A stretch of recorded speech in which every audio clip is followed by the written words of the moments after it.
नमोस्तुते व्यासविशालबुद्धे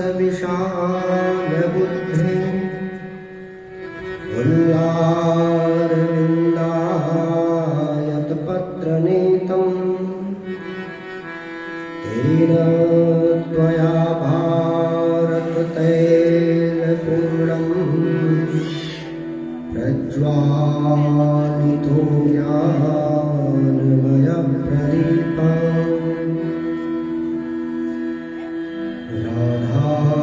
राधासाख्यं साधनं यस्य राधा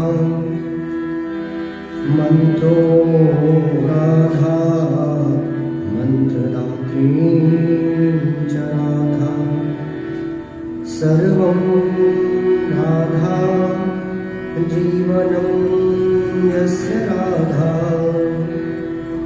राधा राधा उवाच किं तस्य शेषम् वागर्धाविव सम्पृक्तौ वागर्धा प्रतिपत्तये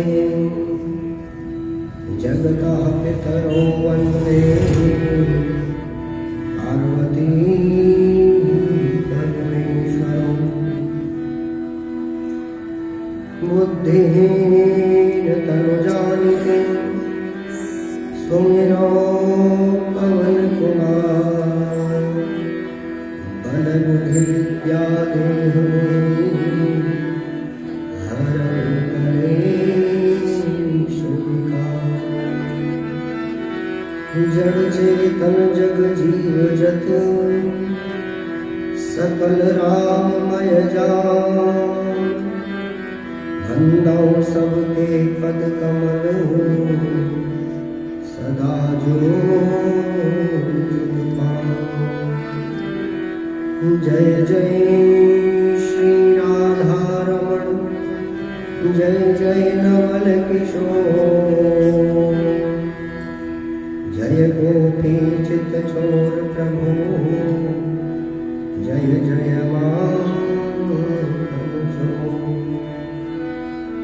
ध्यान राम का धरम चित मुद मंगल दाता लखन जानकी सहित नित हृदय पवन कुमार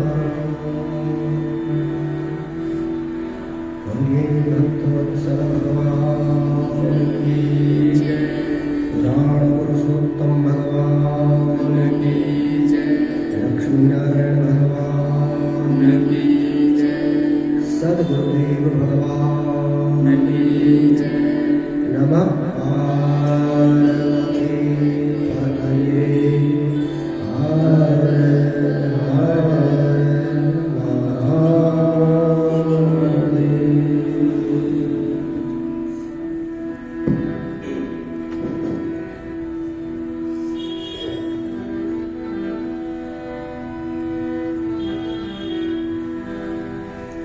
परम मंगलमय परात्पर अखिलेश्वर अकारण करुणामय अखंड ब्रह्मांड को नायक श्री लक्ष्मी नारायण भगवान के युगल पाद पद्मों में प्रणाम करते हुए परम वंदनीय विद्वज्जन संतजन भगवत चरणानुरागी बंधुओं श्रद्धामयी माताओं भगवान की महती कृपा से आज विष्णु पुराण के कथा पावनी गंगा में स्नान करने के लिए हम सब लोग एकत्र हुए हैं। सभी आवाहित प्रतिष्ठित देवी देवताओं को नमन निवेदित करते हुए मातृपितृ चरणों को प्रणाम करते हुए राम देवता, स्थान देवता, कुल देवता, क्षेत्रपाल आदि देवों को नमन निवेदित करते हुए ठाकुर द्वारा में विराजित श्री ठाकुर जी के चरणों में प्रणाम करते हुए भगवान भोलेनाथ के शरणागत होते हुए जगत जननी माँ भवानी को नमन निवेदित है। अनंत बलवंत संत हनुमंत लाल जी की भावमयी उपस्थिति में उनकी कृपा का साक्षात अनुभव करते हुए इस माइक के माध्यम से सुन रहे सभी श्रद्धालु भक्तजनों को सिया राम मैं सब जग जानी करहु प्रणाम जोड़ जुड़ पानी। व्यासपीठ की परंपरा के अनुरूप प्रणाम निवेदित है। भगवान की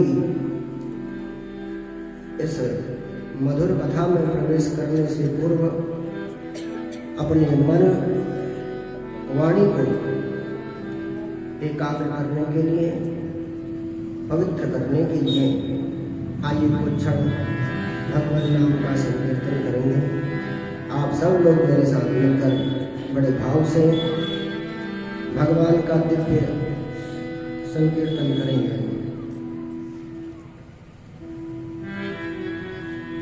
भक्तवत्सल भगवान की जय, लक्ष्मी नारायण भगवान की जय।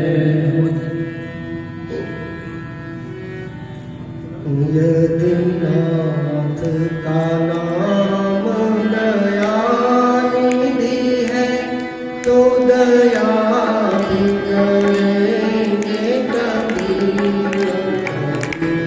यदि नाथ का नाम दया निधि है, तो दया भी करेंगे कभी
विषयों के बारे में कथा सुनाई। देवताओं की पराजय, भगवान की शरण में जाना, माया मोह का प्रकट होना, नग्न विषय प्रश्नों का उत्तर, ये सब कल के कथा प्रसंग में हमने श्रवण किया था। इसमें देवता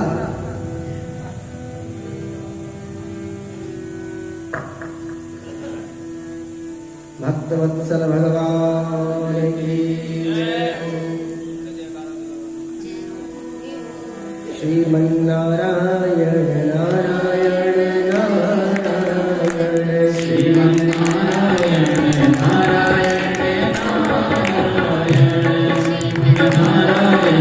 नारायण नारायण श्रीमन्नारायण नारायण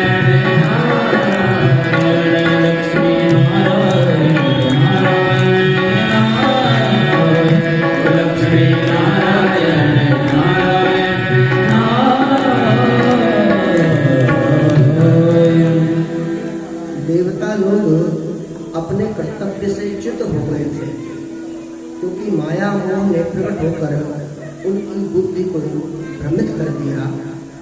तब देवताओं ने वैदिक मार्ग का त्याग कर दिया और वैदिक मार्ग का त्याग करके वो आसुरी वृत्ति पर लगे। तब जब व्यक्ति के सत्कर्म छूट जाते हैं तब व्यक्ति कुमार्गगामी हो जाता है, और जब व्यक्ति कुमार्गगामी हो जाता है तब भगवान उसका स्वतः नाश कर देते हैं। जहाँ सुमति तहाँ संपत्ति नाना, जहाँ विपत्ति तहाँ कुमति निदाना। और भगवान क्या करते हैं, अगर किसी को दुख देना हो तो पहले उसकी मति का हरण कर देते हैं। जाको प्रभु दुख दारण देना, ताकि मति पहले हरण ले। तो देवताओं की मति का हरण कर लिया और फलस्वरूप देवताओं को पराजित होना पड़ा। शुक्राचार्य मृत संजीवनी विद्या को जानते हैं, अमृत संजीवनी से बार बार असुरों को बचा लेते हैं, जीवित कर देते हैं। और जब राजा बलि ने ब्राह्मणों को संतुष्ट किया, बहुत बड़ा यज्ञ कराया, संतुष्ट हो गए तो बोले बलि हम तुमसे बड़े प्रसन्न हैं, मांगो क्या मांगना चाहते हो? क्योंकि शुक्राचार्य ने सिखाया है सब। शुक्राचार्य ने बलि को बताया कि बलि वैसे तो तुम्हारा कल्याण नहीं हो सकता, तुम्हारा कल्याण तभी होगा जब तुम ब्राह्मणों को संतुष्ट कर दोगे। और बलि ने ब्राह्मणों की खूब सेवा करी, खूब अनुष्ठान यज्ञ करवाए और ब्राह्मण प्रसन्न हो गए। और ब्राह्मणों ने मिलकर एक ऐसे दिव्य रथ का निर्माण किया कि उस पर बैठकर बलि ने स्वर्ग पर आक्रमण कर दिया। देवताओं ने लड़ने का बड़ा प्रयत्न किया, लेकिन ब्राह्मणों ने अपने मंत्र शक्ति के द्वारा उस रथ को इतना देदीप्यमान बनाया था कि इंद्रादिक देवता से बाहर गए और स्वर्ग छोड़ के भागे। और बलि ने स्वर्ग पर आधिपत्य स्थापित कर लिया। और जब ये बात देवताओं की मां अदिति को पता चला कि मेरे पुत्र जगह जगह भटक रहे हैं, क्या होगा? तब कश्यप जी से प्रार्थना करी। तब कश्यप जी ने बड़ा ही पवित्र व्रत बताया और कहा कि इस व्रत को करने से हे देवी तुम्हें बड़ा ही निर्मल पुत्र होगा और ये पुत्र स्वयं तुम्हारे इस कष्ट का निवारण करेगा। तो माता अदिति ने इस प्रकार का व्रत किया और इस व्रत के फलस्वरूप माता अदिति के गर्भ में स्वयं भगवान का प्रादुर्भाव, स्वयं भगवान आए और समय आने पर भगवान ही वामन रूप में प्रकट हुए। बोलिए वामन भगवान की। वामन भगवान की कथा श्री भागवत महापुराण में विस्तार से इस प्रकार से पराशर जी ने बताया कि हे मैत्रेय, बाकी जो भी ज्ञान था वो मैं तुमको दे चुका हूं। अब मैं तुम्हें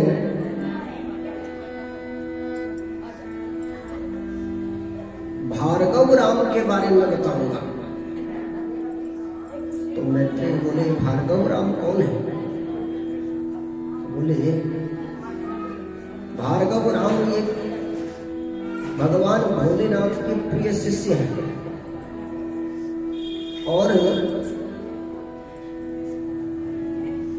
नाम इनका राम है, किंतु भृगु जी के कुल में पैदा होने की वजह से इनको भार्गव राम कहते हैं। और भगवान भोलेनाथ के प्रिय शिष्य हैं, तो भगवान ने प्रसन्न होकर इनको एक परशु प्रदान कर दिया। परशु का मतलब कुल्हाड़ी, एक परशु प्रदान कर दिया। और राम के पास ऐसा परशु होने की वजह से इनका नाम परशुराम हुआ। और ये परशुराम बोले भगवान नारायण का ही स्वरूप है। और ये परशुराम भगवान की जय। बोले परशुराम भगवान के छठे अवतार हैं। वैसे श्रीमद् भागवत कथा के अंतर्गत जब शौनक आदि ऋषियों ने प्रश्न किया सुखदेव जी से कि भगवान के कितने अवतार हैं, कोई कहता है भगवान का एक ही अवतार है, कोई कहता है भगवान के 10 अवतार हैं, कोई कहता है भगवान के 24 अवतार हैं, तो आखिर भगवान के अवतार कितने माने जाएंगे? तो तब संत जी कहते हैं कि भगवान अनंत है, हरि अनंत हरि कथा अनंता। वैसे तो भगवान अनंत है, किंतु जो ज्ञानी लोग हैं वो उनको अलग अलग रूपों में देखते हैं। और भगवान की प्रतिज्ञा है कि यदा यदा हि धर्मस्य ग्लानिर्भवति भारत अभ्युत्थानाम् अधर्मस्य तदात्मानं सृजाम्यहम्।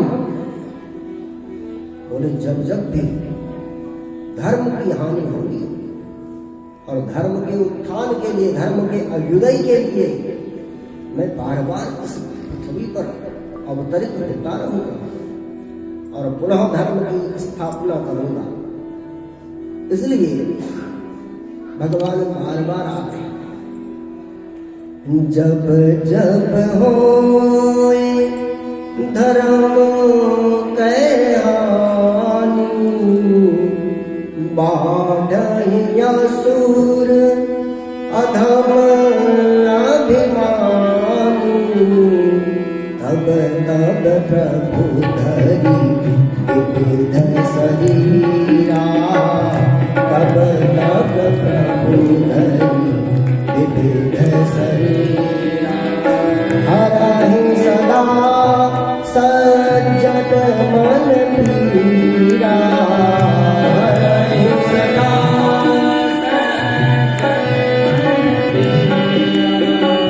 जब जब होए धर्म कै हानि।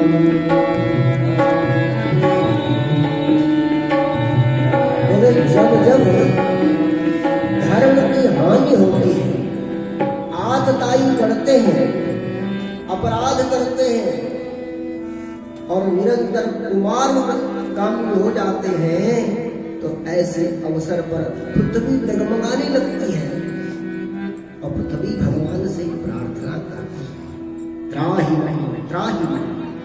तब भगवान पृथ्वी से कहते हैं कि मैंने जो वचन दिया था पूर्व काल में, मुझे वो वचन स्मरण है देवी, मैं आऊंगा। तब भगवान इस मही के भार को दूर करने के लिए अवतरित होते हैं, ऐसा बताया।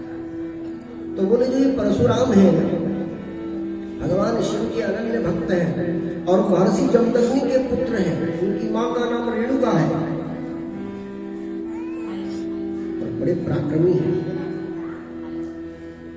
सहस्त्रार्जुन की गलतियों के कारण कई बार उन्होंने क्षत्रियों का ही संपूर्ण विनाश कर दिया था।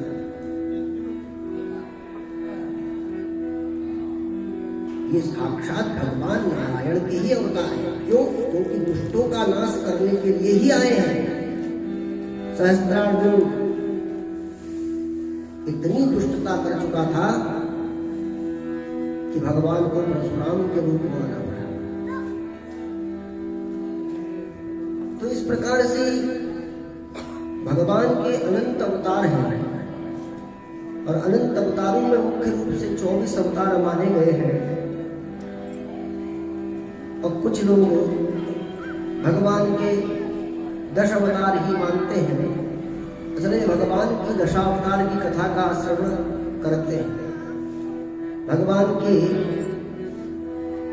जो अवतारों की चर्चा हम आजकल सुन रहे हैं, उनमें प्रमुख रूप से, जैसे कि मैंने प्रथम दिन की कथा में निवेदन किया था कि जब प्रलय होता है, जब भगवान ब्रह्मा जी का जब दिन होता है तो सृष्टि करते हैं, सृष्टि करते हैं, बड़े ध्यान से सुनना।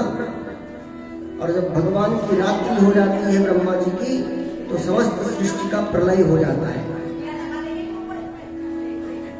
और जब सृष्टि में प्रलय होता है तो समस्त जीव चराचर सब भगवान के उदर में विलीन हो जाते हैं।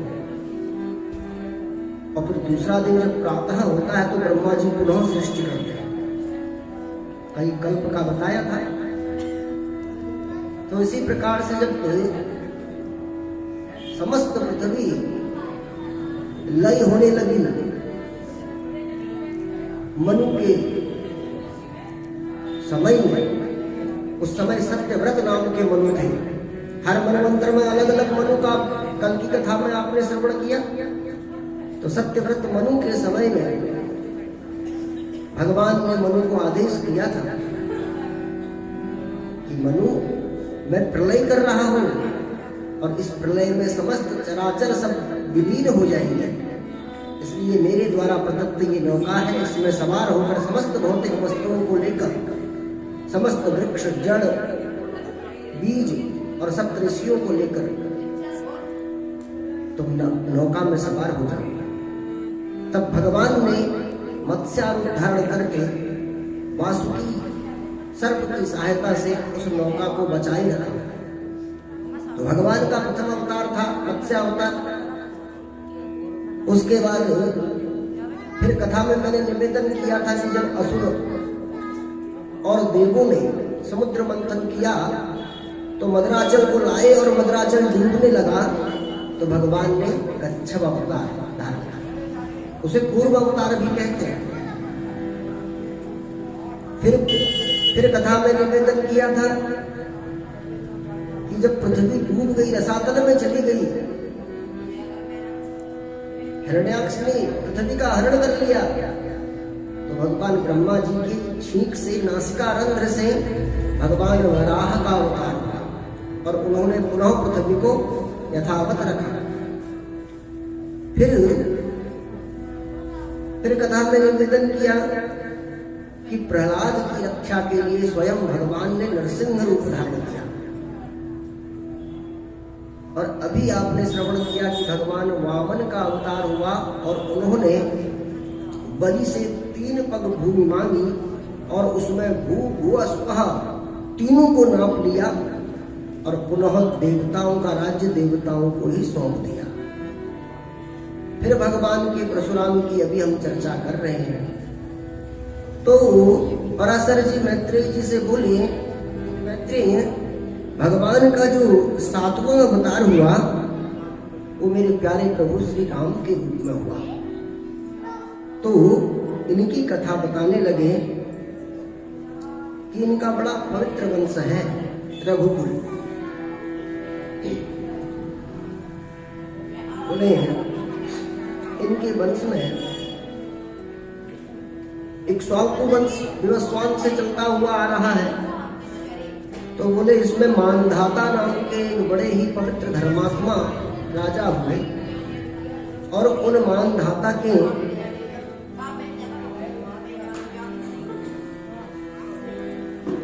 मानधाता ने सतबिंदु की पुत्री बिंदुमती से विवाह किया और बिंदुमती से विवाह करने पर उनके 3 पुत्र हुए। बोले पुरुकुत्स, अम्बरीश और मुचकुंद, और 5 कन्याएं हुई। ऐसा वर्णन किया।